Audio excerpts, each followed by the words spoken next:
Welcome, everybody. This is Brighter with Herbert, and today we have Brian White with us.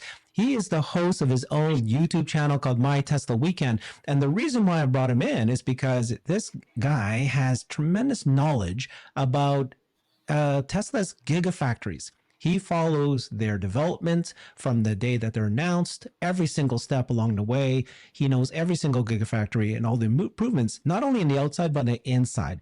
So for today, we're going to be asking questions about Tesla's margins. We know that Tesla's upcoming earnings call is coming up on Wednesday. And the big question everybody has in their minds is, what is their auto gross margin going to be? Is it going to be above 20%? Is it going to be under that? And the person who will know some of this answers, maybe no one does, but Brian. So Brian kind of understands how the cars are built inside the factories, how the factories themselves are being redesigned. And we're going to understand better his opinions about advertising and pricing, and of course, what he thinks was going to happen with earnings calls. So welcome, Brian. Thank you so much for joining me on this morning. Thank you, Herbert. It's great to be here, as always.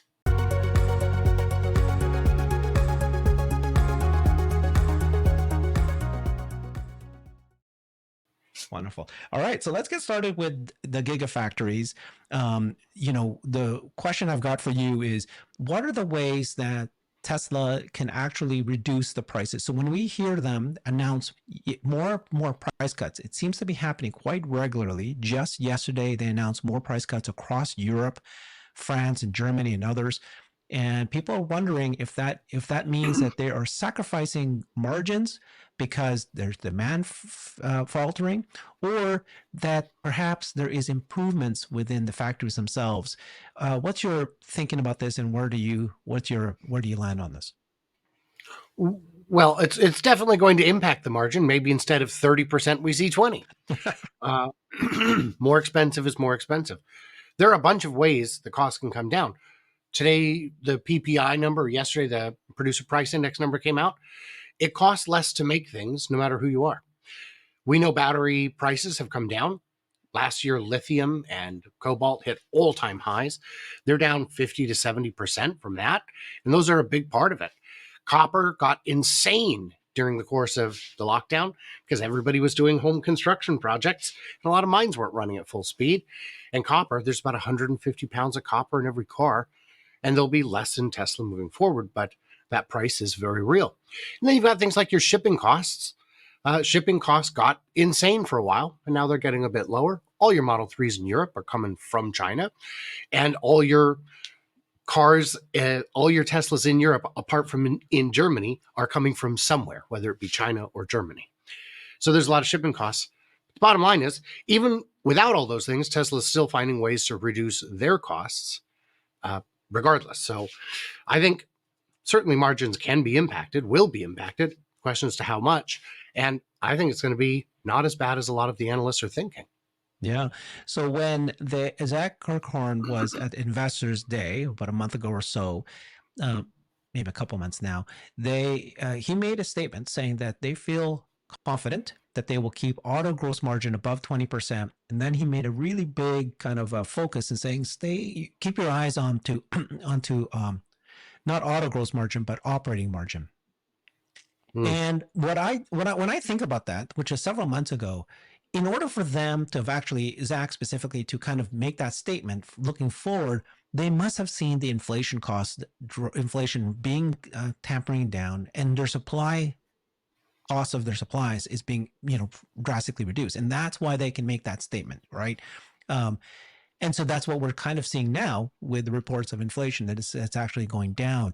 So to what extent, you just said it, the cost of lithium we know has dramatically tumbled down. To what extent do you think that, do you believe that the cost of supplies is enough to offset the reduction in the price? Boy, probably not. But there are other efficiencies too. As the factories ramp, your cost is amortized over more vehicles. That's going to be a big deal. As the factories themselves ramp, you gain efficiencies. Some of them come from scale. Some of them come from just not having downtime, from getting everything working right. So there's a lot of efficiencies. The parts cost alone is not enough to pay for a $3,000 drop per car I don't think, but I could be wrong. But I think it's more about the process and the logistics and the sourcing. Well, let's break it down, right? So there's the supply chain costs go down. Tell me about transportation costs. How much of that do you think impacts the the potential margin and the price of the car? The improvement in the shipping on a per car basis is probably well under $1,000. Okay. I think the entire shipping cost is probably only 1,000 to 2,000 anyway. So that improvement only amounts for hundreds. But if you're talking $300 difference on a $3,000 price drop, you're already 10% of the way there. Okay. And all you've done is fix the shipping. And so you believe that in the last quarter, the last 6 months, that Tesla has been making major improvements in their transportation capabilities? Not so much in their capabilities, but just the cost of shipping has come down. Okay. The shipping companies were really, really proud of how much they could squeeze out of customers when everything had to be moved and there was no one to move it. Okay, so the supply chain, supply costs have gone down, transportation costs has gone down. Tell me about the ramping of the gigafactories in Berlin and in Texas. Now we heard them announce that Berlin's at 5,000 cars per week. Tell me what you, in terms of what happened in the last 6 months and what's going to happen in the next 3 months. Where do you see, what's the impact of that? It's huge. It's huge.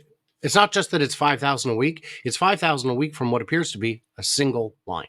And in Texas, they're already past 4,000 a week from a single line.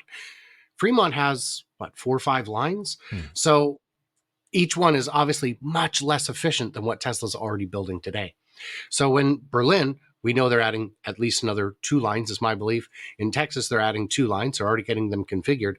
That means they're going to triple the production capacity from each of those factories.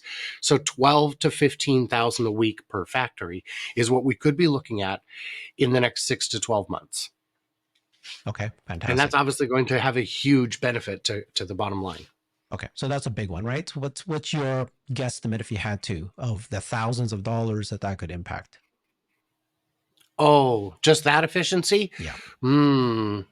I would guess 2,000-3,000 a unit. Okay, so Would that's be the could safest be bet. just that alone, just because of the efficiency and ramp up of the factories is enough to potentially have some of the price cuts that was announced in the last 3 months, right? Okay, Sure. tell me about As a customer, you pay a lot less when you buy 3 times as many of something. mhm. Well, before I get to asking you questions about how they redesigned these factories compared to the way they've done Shanghai, tell me about 4680s. What was the plan originally? What is the plan now? How does that impact the price cuts and the margins? So the plan was build a 4680 factory in Germany, build one in Texas. You got the pilot line, of course. They're making some in Nevada as well.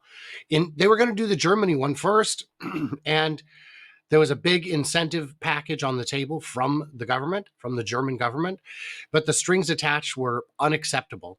And so some of the shipments of equipment to make the batteries was instead diverted to Texas, where they started dialing the line in there first instead. The ramp is going slower than it should. We know they've got 10 lines in Texas, and we don't know how many of them are running, but not all of them. There's a lot of ventilation and HVAC units on the roof of that part of the building that have never been made operational. They still have plastic sheeting over them. So there's still room to ramp and to increase based on short-term production goals. They don't put those big roof things on 10 years in advance. They put them on when they know they have a need for them or believe they do imminently. So the ramp is going slower. And making batteries is very difficult. Mhm. It's a very, very complicated process, apparently. Okay, so 4680 was touted to be beneficial for a variety of reasons, but one of them is the cost of production, right? And so you're saying Mhm. it's going slower, so you're not going to attribute much of that to a reduction in cost? Not yet. Okay. Not yet. I think it's still expensive, and whereas the 2170s are dialed in. Okay, so let's talk about the factories themselves again, right? So we have the new what's it, the Fremont factory in California, original, old, built old. They just kind of had to adopt what they had at that time, and they redesigned the factories to Giga Shanghai. It's basically the kind of gem. They're producing tremendous amount of production. We know that Tom Ju left China, came to the factories in the U.S. to help them accelerate this. And then as they're increasing the scaling of both Giga Berlin and Texas, what are you anticipating that the changes have been made in how the cars are made so that that can offer further reductions in cost? That's a very good question. Mm-hmm. So in Shanghai, when they built the first phase, they built it like Fremont, but in a straight line instead. Fremont is a maze. Mm-hmm. And this was the products go down, turn around, come back, out the door, it's done. Mm-hmm. When they went to phase 2, all of a sudden it's 3-4 stories tall, and it is a vertical process. It's much more efficient. So if you look at the volume of Model 3s produced versus the volume of Model Ys, you can see it's night and day. It's 2-3 times as many, and it moves quick, and that's why it's, such an amazing top seller. The number one car in China, despite being 10 times the price of the second most popular car, which is crazy. So the efficiencies from the new factory design, and when I say new, I mean Shanghai Model Y, Berlin, and Texas. Forget Mexico. We haven't gotten there yet. Those efficiencies are huge, and the competition doesn't understand it yet because they're still building in a straight line, which is the old way now. So you're saying 3 floors, and they actually not only have a straight line, but they also have things being built at the top, and then they bring it down, right? Yep. They're shortening the distance between all the parts because if you can trim $50 and you're going to make 1 million cars, that's $500 million over 10 years. So, all right. Yeah. Okay. And then, what was your opinion about the mix of Model Ys in the last 3 to 6 months? People are saying that we're now selling more Model Ys, which are cheaper to make than a Model 3. And that's not something that people have necessarily added into their calculations of why this particular earnings call next week might actually surprise some people. Yeah, we know they don't sell cars at a loss. Even when it was the original Roadster, the original Model S, on a per unit basis, they will not sell at a loss.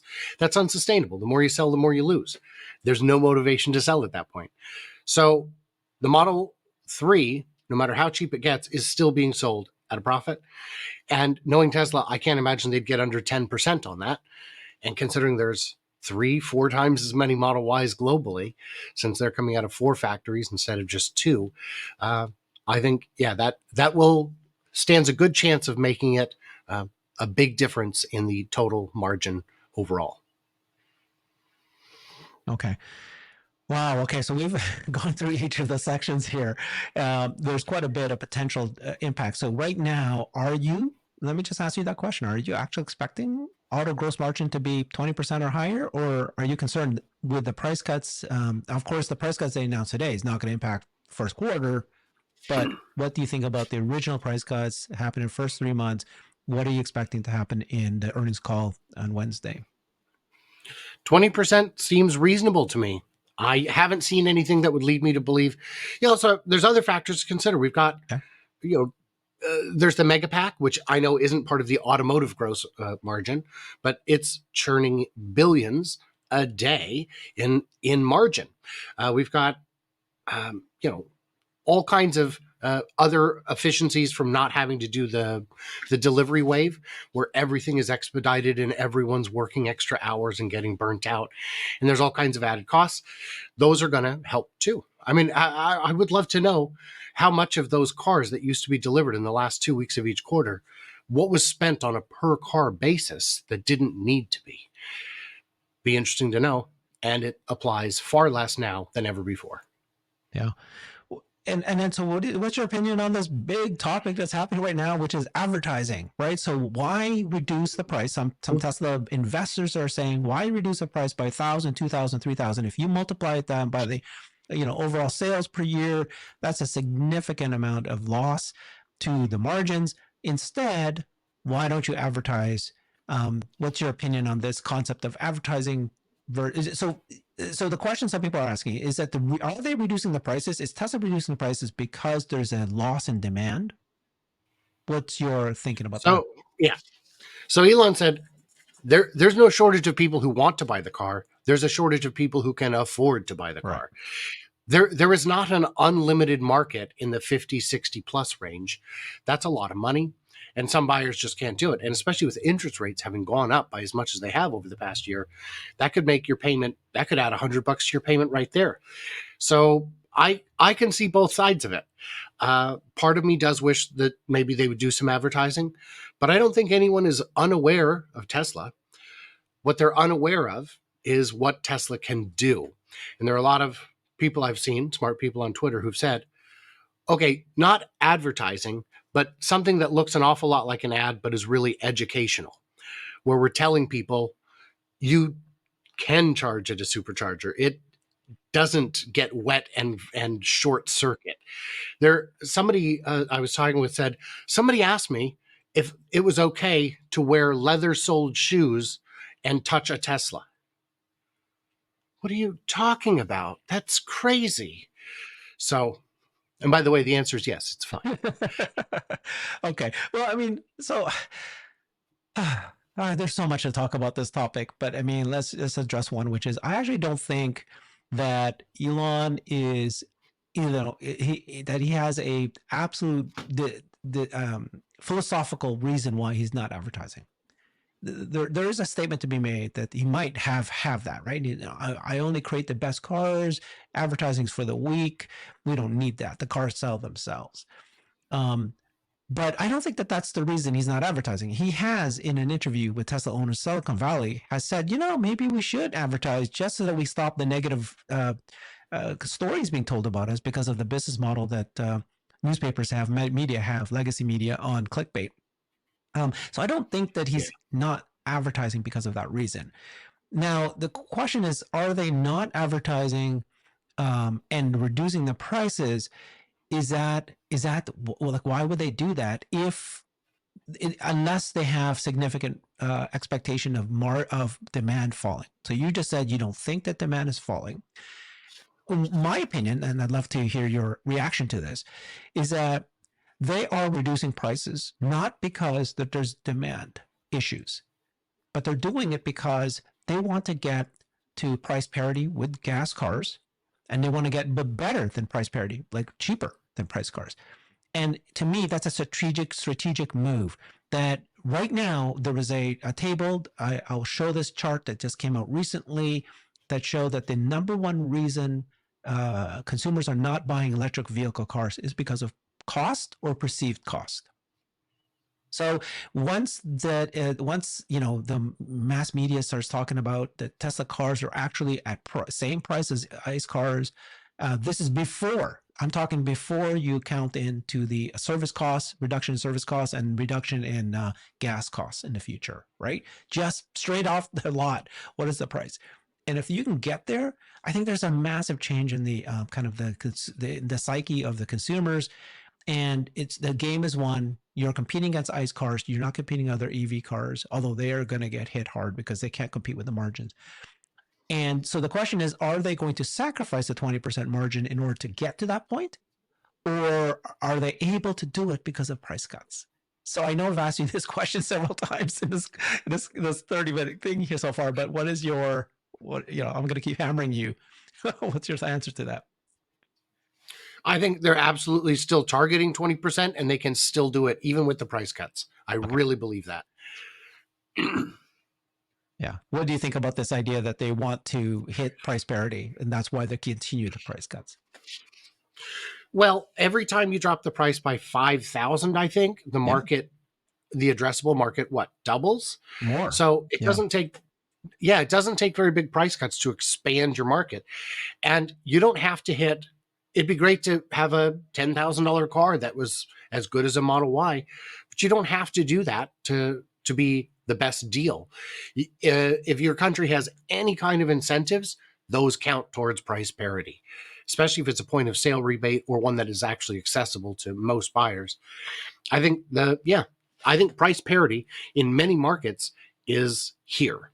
The average car prices between new car is the lowest estimate I've seen is 43,000. Kelly Blue Book had. Others show numbers more like 47 to 50,000. There are a lot of Teslas you can get for under 50,000 and some under 40 Yeah, with your rebates. but people don't know that, right? So there's this And people perceived don't know that. concept that the Teslas are very expensive cars. When they're about to search for a car, they maybe do the research and they'll find out that that's the case, right? So then some people are saying that's why you need to advertise, but it's also true that every time they do a round of price cuts, it is widely reported around the world. Like legacy media is out there reporting this. And so even my own family are now very much aware that Teslas are cheaper now because they hear it not from me, but from, from out there, from the media talking about, oh, Right. Tesla's done yet another price cut. And so I think it's also very strategic that they're doing this. What do you think about the pricing strategy that Tesla has? Which is variable pricing, as opposed to what legacy car companies do, right? So they basically, on Ford will sell a car, they'll have a MSRP for it, then they will sell it to the dealer. The dealers get to decide how they pump it up or bring it down, but it's like always advertises this price. Then you can add your options, and then Right. the dealer has their markups, and then they have different things. Whereas Tesla sells directly to consumer, and they have a variable pricing. So what's wrong with that? I don't see why people are upset about the price cut is down a couple thousand. Well, why not? And then next week, 2 weeks, raise it up a couple thousand. There's no reason why you can't just be always kind of like tracking what's going on in the market because they're selling direct to consumer. But this idea of variable pricing, just like the airlines do with the airline seats, is that an issue? Should they not be doing this? I think times have changed to a point where it doesn't matter. When you get in a taxi, the fare per mile is written right down. It's right there. You can see it. Everyone knows what it is. But when you order an Uber, if there's surge pricing, it'll tell you before you place the order. This is going to be, 3 times more than usual because demand is so gosh darn strong. So it's entirely possible that the society has moved past that they're not concerned, that they just want, pricing does change. If you and I go in and buy a Toyota today, you and I will pay 2 different prices. And that's crazy. And everyone thinks they got the best deal, and at least half of them are wrong. And yeah. Well, the other thing The people whole are saying, dealership though, experience. is that if Tesla has continued to reduce price, especially since the beginning of the year, and they keep, reducing prices, that people are now sitting on the sidelines because they're waiting until there's further price cuts. Is there any merit to that? No. I thought that was what was going to happen when the Model Y cuts were announced in the US earlier this year. And immediately they started raising them again. Mm-hmm. And then they raised them again. So if you're waiting for it's like when is the best time to buy a stock? Yeah. Oh, I'm going to wait until it gets under this arbitrary number that may or may not ever happen and is completely disconnected to what it will be worth in a year. So I haven't seen that. And it looks like the sales figures have supported it in that we just had another record quarter. Mm-hmm. Do you think that that there could be a surprise in margins based on sales of software, FSD, other things that could impact it? Or is this stuff that is still further down the line? It's a promise of, the strategy is to sell as much as you can at the lowest price, even if there's a reduction in margin.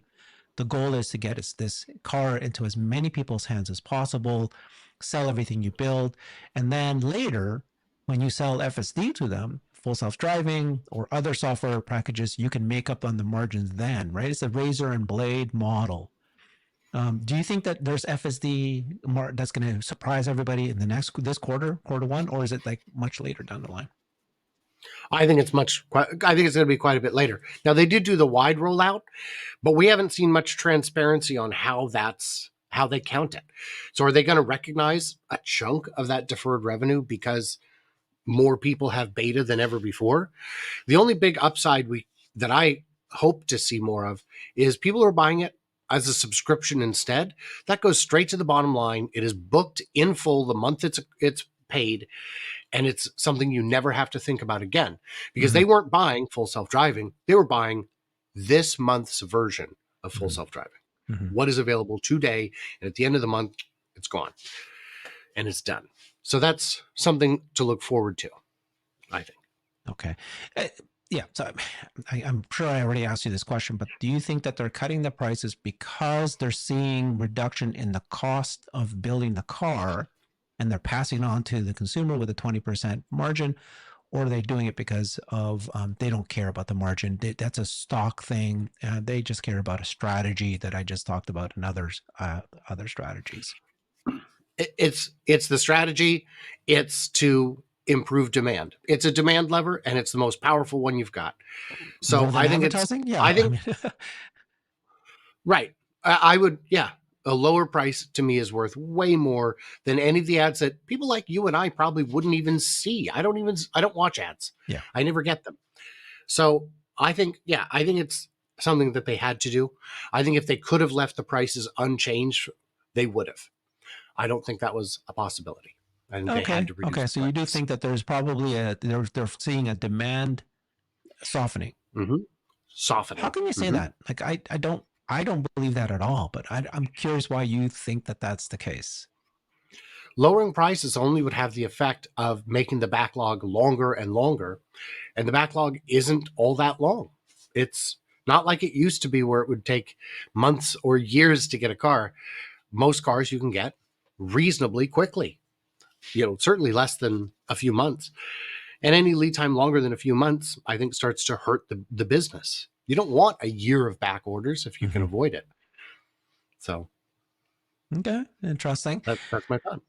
Okay, another thing is, they announced the third gen platform at Investor Day. They Mm-hmm. showed all the different ways of how they're going to rebuild the car now, and they are redesigning Giga Mexico, right, to be in this new unboxing model. So instead of a straight line, they're going to create each of the kind of parts in like a Lego, have each of them have their own line, and then at the very end, connect them all together, right? And that means that there's Right. less waiting. You don't have to wait for things and so forth.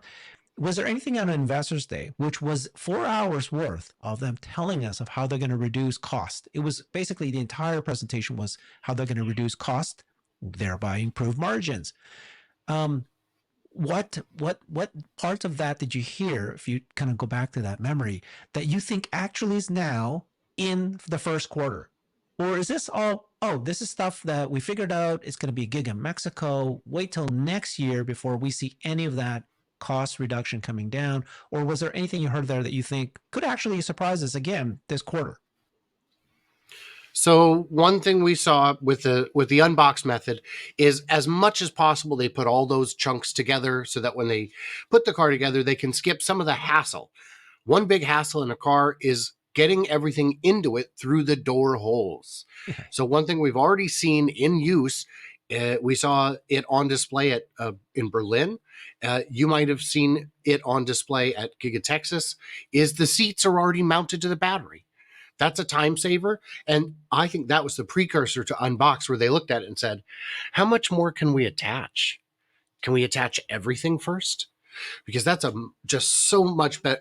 I saw that and I was like, of course, this is how you're going to do it. The big thing that jumped out to me that I don't think we've seen yet is the 48-volt architecture. Now, when cars first came out, everybody had 6-volt. I may have mentioned this on a show, got some corrections. Everything was 6-volt, and in the 50s, the industry switched to 12-volt. It made the batteries thinner, it made the car lighter, and that's a lot of copper times a lot of cars. Well, here we are. It's been 70 years and we haven't updated it. Tesla says, we're doing it. We're going to 48-volt instead of having, wires as thick as, the tip, of a pen. I mean, the wire, you've seen what the wires in a car are. They're kind of thick. Now you can use network cables. That's got all the capacity it needs when you're using 48-volt. You're going to drop 60 pounds of copper out of every car sold. Million cars, 60 million pounds of copper doesn't need to go into a car. Every car that's recycled would have enough copper in it to make 3 cars. That's a big deal. And it's going to be a huge cost savings. And it's going to be painful, I imagine, for a few of the suppliers who say, we got to rebuild everything. And fine, we'll do it. We'll do it. We'll make the bulbs, we'll make the screens, we'll do it all. And it'll be done. So those are the big things I saw from Investor Day that Big things you really saw jumped out at me. that's further down the line, though, right? Was there anything you Little saw? further down the line, Okay, anything that you just think just that the they un, talked about? Mm-hmm. just the seats on the battery. That's the only thing I saw that I thought they're already doing this part of it. Okay.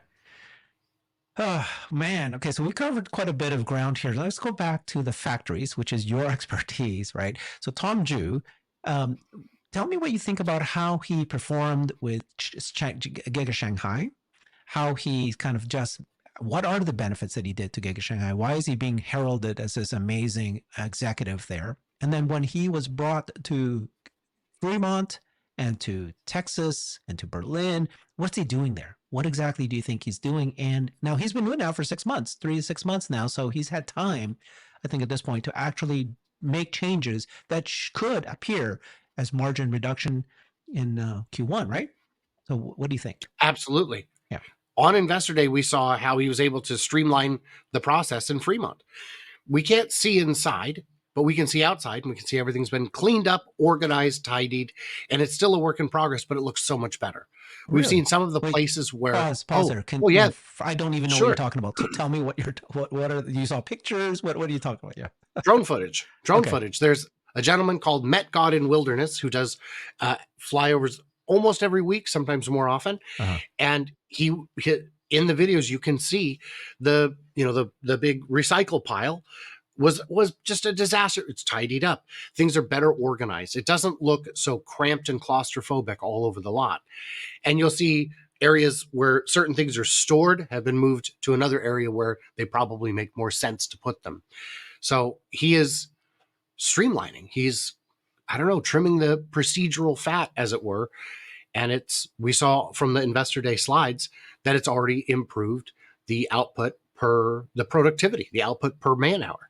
And that's a huge value that we're already seeing. Now, what did he do? He's been with the company since 2014, Mm-hmm. and Giga Shanghai only broke ground in 2019. So he's got quite a bit of experience with Tesla before they went to China. So, and I'm not sure what his role was prior to China. So, what did he do there that was so good? It's tough to say, but all the footage you see from inside that factory, it is pristine. It is an engineer's workspace. Whereas a lot of car plants look like steampunk.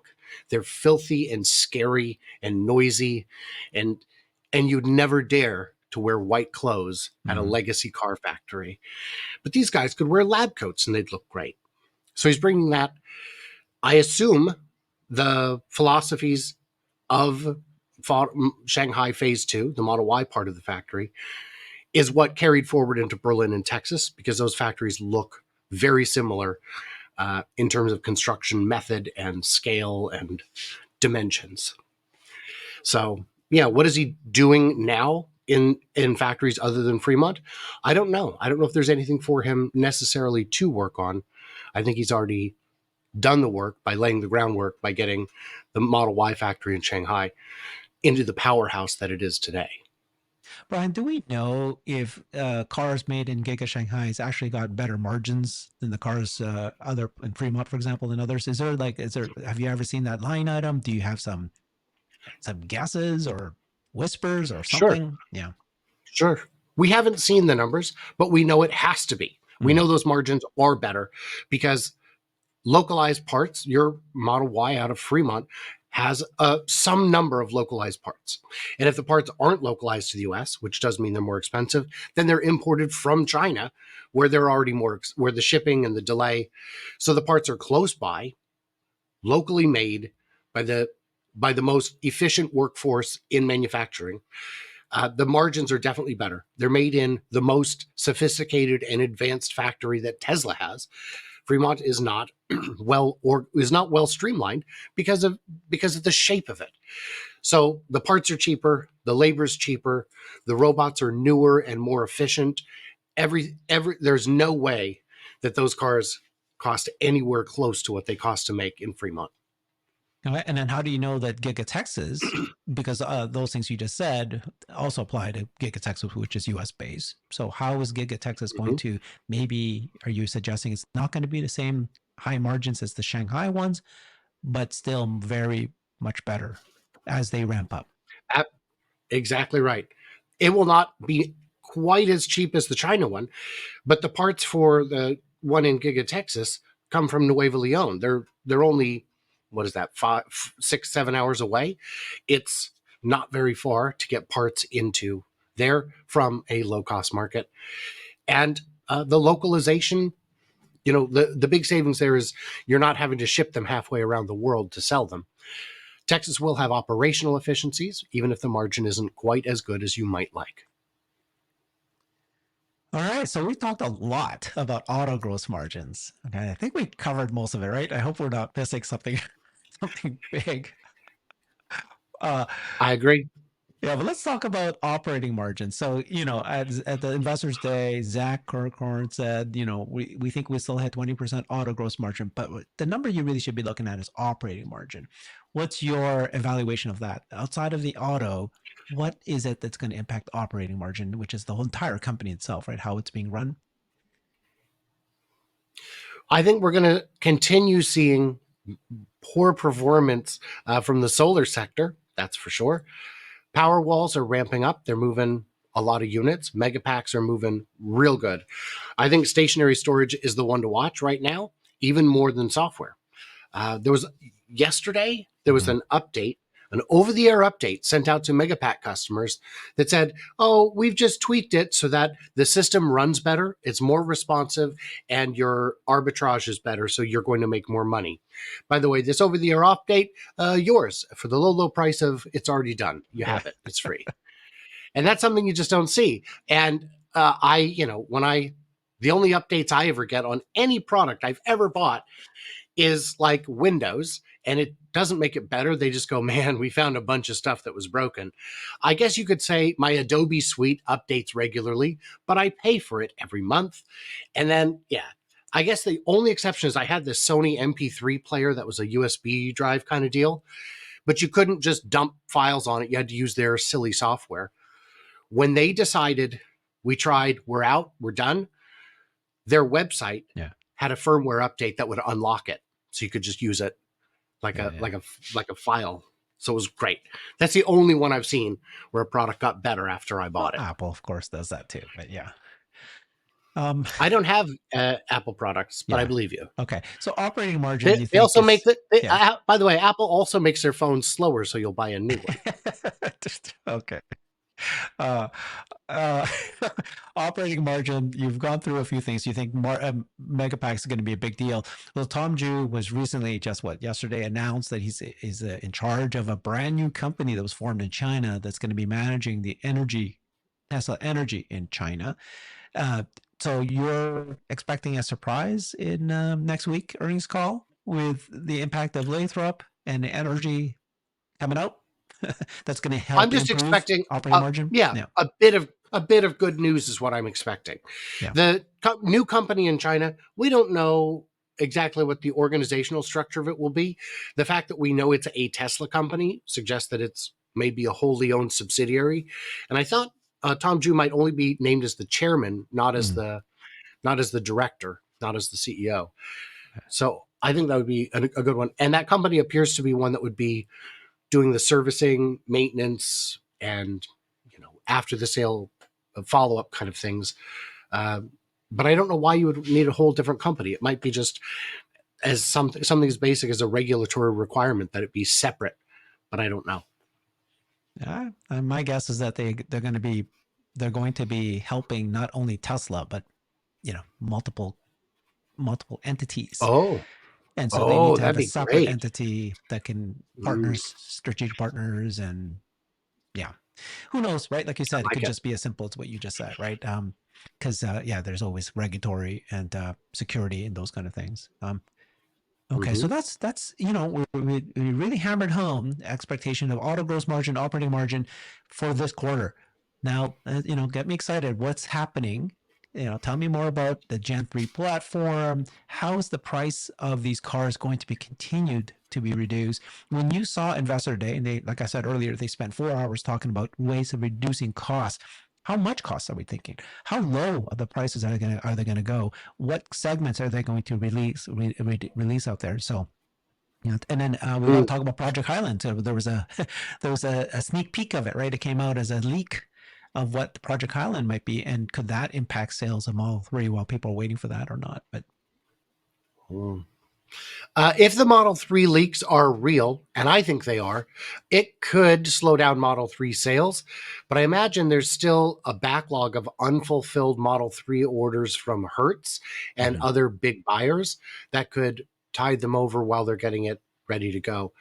If that's if that's the new look, I like it. I think it looks great, and I think it will drive new demand, which is great.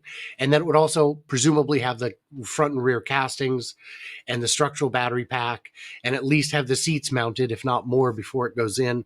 It may have a part of an unboxed procedure, and that'll increase the margin on the Model 3, which I think is more important than having high demand, is having the margin fixed and getting all the newest tech into it that hasn't made it, the castings and the structural battery pack. Yeah. And then you asked about unbox and Yeah, how low wait. can we go? Yeah, before we go there, Yeah, just since you we're talking about Model 3 right now, the revised Model 3, the Project Highland. So initially they said, they kind of hinted at Investors Day, oh no, we're not going to do Project Highland anymore because we are going to just we're not going to stop any line. We're not going to right. impact our current factories. We're going to rebuild everything brand new in our new factory in Mexico. But now this leak comes out. So clearly they've been working to try to release the Model 3. If you can see an actual car in production, or at least a model of it and out there. And then some people were saying that that Model 3 looks fantastic, by the way, but it looks like that it's built on the Roadster platform. Do you have a thought Hmm. about that? I hadn't heard that, but I would be very surprised to hear that. Okay. I have not heard that. Some people are just Yeah. kind of like just guessing on the platform. And it makes sense, right? If you take one platform and you have multiples, right? And then I've been saying this for a while. Curious, I might have asked you already, but ask you again. This idea that Model Y is the number one selling vehicle across all cars, not just EVs, not just in segments, and this is all cars, number one selling, and in all countries pretty well at this point. And like we just said earlier, in China. But I think what happened was that the Model Y was way more successful than they anticipated. And the Model 3 became less successful as they hoped it was, because the Model Y, people would just buy up to the Model Y. So maybe I'm thinking that they would take the Model 3 and reduce its prices even more now with the new Project Highland, which is a redesigned front and rear casting, savings, more cost savings in how they've designed it. And if they reduce the price of Model 3 even more, even while we're waiting for the compact car, that could become kind of like just burst out in sales and maybe even match Model Y sales. Or is it just you're not going to sell that that kind of car versus a SUV, a crossover? So your question is, what will this do to sales? What was the question? Well, do you think that Model 3, the strategy is to reduce its price and cut even more so that it can Gotcha. just blow up, because it got caught in a segment where people are not buying it because they'd rather just buy the Model Y. And so you redesign it and make it lower cost so that it fits in between the compact car and the Model Y better, I gotcha. So this could absolutely trim $5,000 off the cost of the car. which we said By already is massive in is addressable market. massive. Yeah. Double the market right there. Yeah. Because the front and rear casting alone, the structural battery pack, that is tremendous cost savings, time savings, efficiency savings, and they could produce more out of the existing lines, which is exactly what you're looking for. And those are all the recipe to get the price down $5,000-$6,000 and still maintain your high margin. Okay, good. Yeah. So you believe So them. Okay. So you had asked, how low can we go on the unboxed? And Yeah. I happen to have thought about this. So let's say, let's skip the unboxed part for a second and say just a compact car. How low can you go? Well, the battery is going to be about half the size, maybe a little more than that, but half the cost. The weight's going to be reduced. It's going to be a smaller vehicle. So the number of atoms, the amount of steel, it's going to be 48 volt, I assume. So then the copper is going to be cheaper. There's going to be less copper. Now that you've taken 1,000 pounds off the car, maybe more, you can put on more reasonable brakes, more reasonable wheels, tires, suspension. all those costs just keep cascading. There's no reason that the compact model wouldn't be as fun, exciting, and beautiful as any car Tesla makes and still be 25,000 with a 20% margin. And that's once you add in the unboxed procedure, which will make the volume outrageous. I made a video explaining I think it was yesterday, talking about the path to 4 million and then 20 million. And it's crystal clear. Mhm. This doesn't require any leaps of faith. You can see the roadmap. Will it work? Will it get them all the way? Will there still be demand when they're at past 10, 11, 12, 15 million? To be determined. But unlike the competition, and we've talked about this before, the reason Ford isn't going to sell 20 million and Volkswagen and Toyota will not be selling 20 million is because they're not laying the groundwork to do that. There's no foundation that would allow them, even if they had demand for 20 million, they wouldn't have factories or supply lines that could handle it. Only one company has a plan to get to 20 million. And it's very exciting. And all the pieces appear to be in place. Okay, yeah. So you're talking about the compact car. So tell me about Giga Mexico. It was announced recently. Is it on track? Is it ahead of plan? How long will it take? And when do you expect to see that the first compact cars might actually be sold? So they said groundbreaking within 3 months, and that was what, a month ago? When was Investor Day? About a month ago. So we've got another 2 months for them to still be on track. I assume their architects are busy at work getting the new everything laid out, so everybody is on the same page and that they can build it once instead of having to do a lot of revisions. Tom said, we built Shanghai in 9 months. And he said to the officials from Mexico, I expect the same from you. And they said, ha ha ha. Sure. But they can do it. I would have said no, because the first version of Shanghai was a single layer, one floor kind of deal. But the second phase of Giga Shanghai went up about as quick, and it's huge. It's very big. It's not as big as Berlin or Texas, but it's big. So I think 12 to 15 months from groundbreaking to first trial production. The other advantage that Shanghai had was they weren't building a whole new car. They were building 3s and Ys, which were already maybe not perfected in Fremont, but they were known vehicles. Whereas, Texas building the Cybertruck, we're seeing delays. It's a whole new platform. We could see that delays as well in Mexico, because it's not just a new car, but a new philosophy. So that would be, yeah. I think within the next 2 months, we should see groundbreaking. And then 12 to 15 months after that, we'll start seeing production. And I know some people are getting excited saying, I can wait a year and a half to get a compact. And I'm saying, you won't be able to. Even if they're making huge numbers, the demand will be so high that the line is going to be long. When are they going to open up pre-ordering for this thing? When do they typically do that? I don't know how much they're going to push that. I don't even know if they will announce that it's coming to the US until it's ready to come to the US. It may just be a car that they say, nope, this is just going to, developing countries, because we need to keep selling our Highland and our Y. And if we make too good of a car for too cheap, it's going to be the only one you'll ever buy. Yeah. Well, these are segments. So I don't, it's always a concern, but it's not,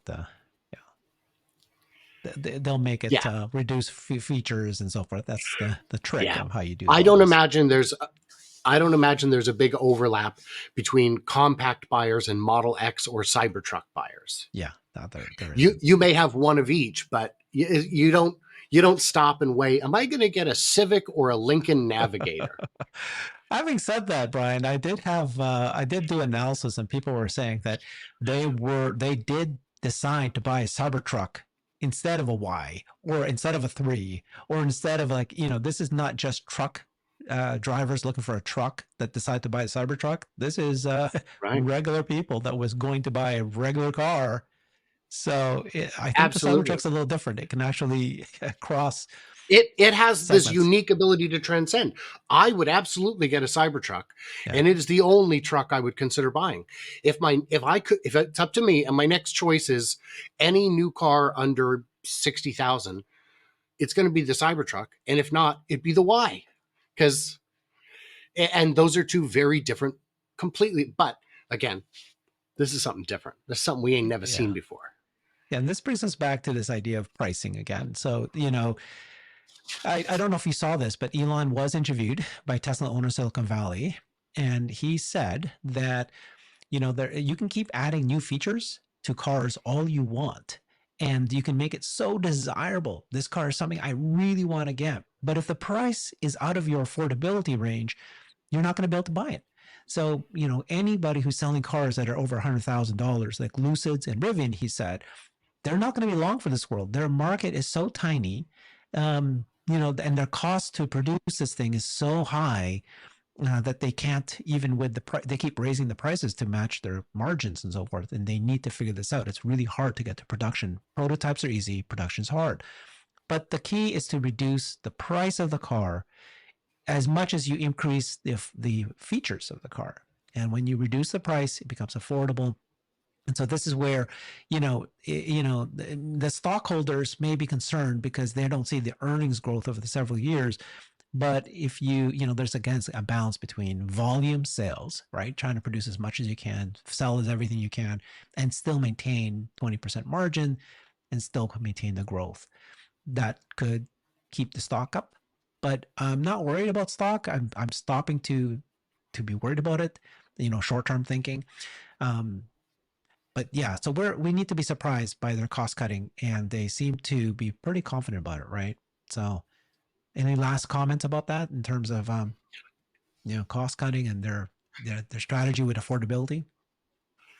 I know better than to second guess Tesla and their Yeah, executives. there you go. If you had asked me at every step of the way with the company, should we continue buying skateboards or should we try and become the first company to do mass production in the last 100 years? I'd have said skateboards. Just leave it to Lotus. They know what they're doing.